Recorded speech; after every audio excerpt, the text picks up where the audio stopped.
জীবন চলার পথে চোখের পানি আসবে, কেউ যেন এটা মুছে দেখ সে আশা করবেন না। কারণ চোখের পানি মুছে দেওয়ার ভিতরেও কেমন জানি কিঞ্চিত একটু অনেক মানুষের স্বার্থ, যেখানে স্বার্থ থাকে সেখানে কখনো মহাব্বত থাকতে পারে।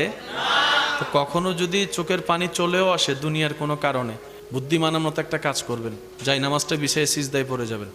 দুনিয়ার মানুষ আপনাকে কষ্ট দিয়েছে দুনিয়া থেকে দূরে রাখার জন্য, কিন্তু আপনি যদি সৌভাগ্যবান হন ওই কষ্টটাকে কষ্ট হিসেবে নিয়ে, অন্তরের সে ব্যথাটাকে চোখের পানি হিসেবে নিয়ে রবের দরবারে সিজদায় পড়ে যাবেন। সে আপনাকে দুনিয়া থেকে আলাদা করতে চাইছে, দুনিয়ার চোখে ফেল করাতে চাইছে, কিন্তু আপনার এই বুদ্ধিমানের ধৈর্যশীলের কাজ, আপনার সিজদায় পড়ে যাওয়া আপনাকে রবের রহমতের এমন কাছে নিয়ে যাবে। সে আপনাকে ছোট্ট দুনিয়া থেকে মারুম করতে চেয়েছে, ওদিকে আপনার রব আপনার চোখের পানি দেখে খুশি হয়ে আপনাকে জান্নাতও দিয়ে দিতে পারে। সেজন্য মনে রাখবেন, রবের বান্দা কখনো লসে নাই। তারা কাঁটা ফুটলো লাভ, গালি শুনলো লাভ, বদনাম শুনলো